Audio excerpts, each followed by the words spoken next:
क्या कभी आपके साथ ऐसा हुआ है कि अचानक से सब कुछ साफ दिखाई देने लगता है, जैसे जिंदगी में कोई धुंध चल रही थी और एक पल में वो हट जाती है? कोई नाटकीय बिजली गिरने वाला क्षण नहीं, बल्कि एक शांत गहरा एहसास। वो एहसास कि जिस समस्या को आप हमेशा बाहर की चीज मानते थे, शायद वो आपके अंदर से ही पैदा हो रही थी। ऐसे क्षण असहज होते हैं, कभी कभी चुभते भी हैं, लेकिन सच्चाई ये है कि ऐसे ही क्षण हमारी असली आज़ादी की शुरुआत होते हैं। आज की वीडियो इसी बारे में है। आज हम गहराई से उतर रहे हैं एक बेहद अनोखी और जीवन बदल देने वाली किताब में, the courage to be disliked, और ये समझने में कि कैसे ये किताब उन रेड पिल जागृतियों को समझाती है जिन्हें बहुत से लोग अपनी जिंदगी में ढूंढते हैं। वो टाइप 1 रेड पिल जागृतियां, व्यक्तिगत जिम्मेदारी, पीड़ित मानसिकता से बाहर निकलना, सच को उसके असली रूप में देखना और अपने जीवन का नियंत्रण वापस लेना। लेकिन इस किताब की खूबसूरती ये है कि ये इन सच्चाइयों को कठोरता से नहीं, बल्कि कोमल, संवादात्मक और बेहद मानवीय ढंग से बताती है। जिस तरह रेड पिल हमें जागने के लिए झकझोरती है, उसी तरह ये किताब हमें भीतर से हिलाती है, पर एक शांत और बुद्धिमत्ता भरे तरीके से।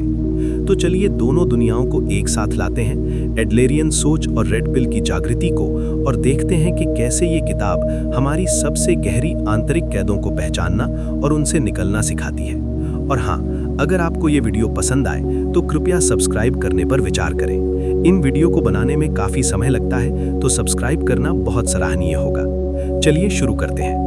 किताब की शुरुआत में ही एक ऐसा दृश्य आता है जो हम में से ज्यादातर लोगों से बहुत परिचित लगता है।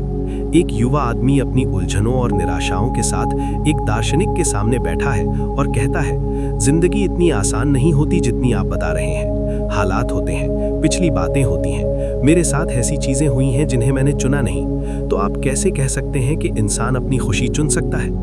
और दार्शनिक एक शांत, लगभग अविश्वसनीय वाक्य कहता है, लोग अपना गुस्सा खुद बनाते हैं। सुनते ही ऐसा लगता है जैसे जमीन हमारे पैरों के नीचे से खिसक गई हो, क्योंकि वो एक ऐसे विश्वास पर प्रहार करता है जो हम बचपन से पकड़े बैठे हैं, कि हमारी भावनाएं हमारे ऊपर घटित होती हैं, कि हमारा अतीत हमें चलाता है, कि दुनिया ने जो हमारे साथ किया उसी ने हमें बनाया।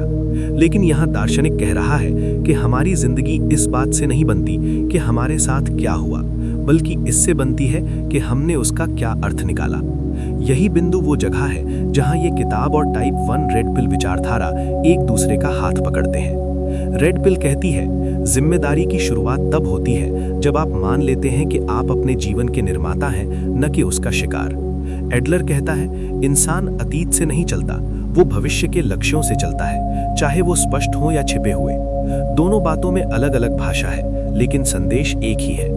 आप जितना सोचते हैं उससे कहीं ज्यादा स्वतंत्र हैं, और जितना मानते हैं उससे कहीं ज्यादा जिम्मेदार हैं। जब दार्शनिक ये कहते हैं कि कोई अनुभव अपने आप हमें सफल या असफल नहीं बनाता, ये एक बहुत बड़ा झटका है, क्योंकि इसका मतलब है कि हम खुद को जो लेबल देते हैं, जैसे मैं शर्मीला हूँ, मैं हीन भावना से ग्रस्त हूँ, मैं बेकार हूँ, ये लेबल जन्मजात नहीं है। ये लेबल हमने चुने हैं और उन्हें हम किसी उद्देश्य के लिए इस्तेमाल करते हैं। रेड पिल ये बात एक और तरीके से कहती है, तुम्हारी कहानियां तुम्हारी कैद है। एडलर कहता है, तुम्हारी भावनाएं तुम्हारे साधन हैं, और दोनों मिलकर कहते हैं, कैद का दरवाजा खुला है, बस तुमने उसे खोलने की कोशिश ही नहीं की। ये विचार जितना गहरा है उतना ही चुभता भी है, क्योंकि इसका मतलब ये भी है कि जिस जिंदगी की आप शिकायत करते हैं उसमें आपका योगदान भी है। आप अनजाने में ही सही उसे बनाए हुए हैं। किताब में एक जगह युवा आदमी कहता है कि उसे आत्मविश्वास नहीं है, क्योंकि उसके अतीत में ऐसे अनुभव हुए। दार्शनिक तुरंत पूछते हैं, आत्मविश्वास न होने का तुम्हें क्या फायदा मिलता है? ये सवाल सीधा दिल पर लगता है, क्योंकि हाँ, आत्मविश्वास की कमी हमें घायल करती है, लेकिन हमें बचाती भी है, असफलता से, जोखिम से, नए अनुभवों से। यानी कई बार हमारी कमजोरियां हमें आराम देती हैं, हम उनका इस्तेमाल करते हैं। ये रेड पिल की एक प्रमुख जागृति है। असली समस्या समस्या नहीं होती, असली समस्या वो फायदा है जो समस्या आपको देती है। इस किताब का एक और शक्तिशाली विचार है, अपने और दूसरों के टास्क को अलग करना। अगर कोई काम अंततः दूसरों को प्रभावित करता है और उसका परिणाम उन्हें भोगना है, तो वो उनका टास्क है, आपका नहीं। अगर किसी के आपको पसंद या नापसंद करने से उनका जीवन प्रभावित होता है, तो वो उनका टास्क है। अगर कोई आपको जज करता है, तो वो उनका काम है।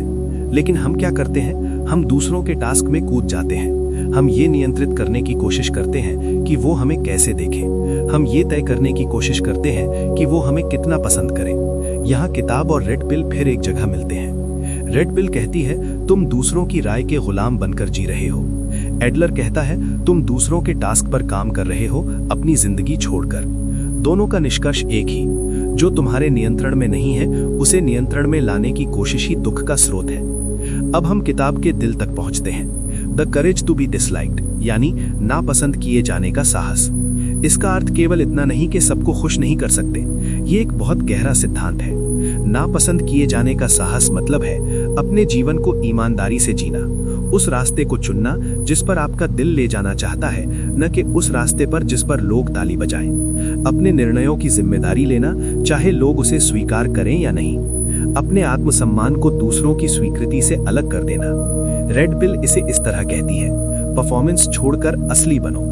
जब दार्शनिक ये कहते हैं कि लगभग हर समस्या इंसानों के बीच की समस्या है, पहली नजर में ये अतिशयोक्ति लगता है, लेकिन फिर वे समझाते हैं ईर्ष्या, तुलना, डर, असुरक्षा, चिंता, ये सब तब पैदा होते हैं जब हम ये सोचने लगते हैं कि दूसरे मेरे बारे में क्या सोच रहे होंगे।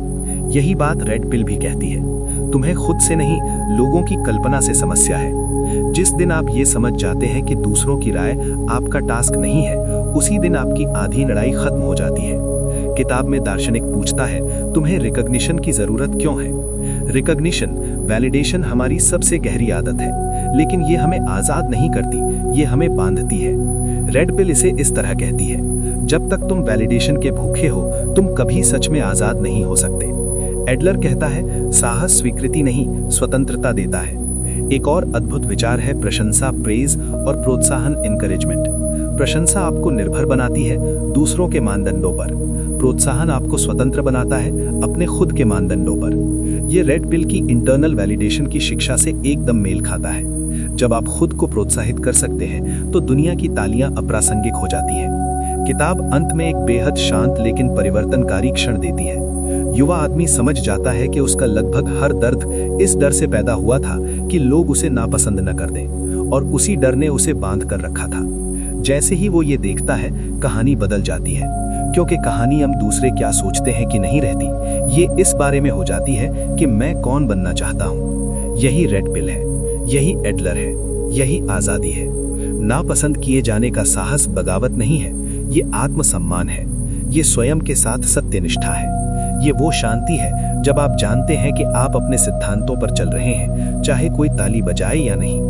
और शायद किताब की सबसे बड़ी सीख यही है, सबसे बड़ा झूठ ये है कि आप स्वतंत्र नहीं हैं। आप स्वतंत्र हैं, हमेशा से थे, बस आपको ये मानने का साहस चाहिए था। अगर आपको ये वीडियो पसंद आया हो तो कृपया सब्सक्राइब करने पर विचार करें। इन वीडियो को बनाने में काफी समय लगता है, तो सब्सक्राइब करना बहुत सराहनीय होगा।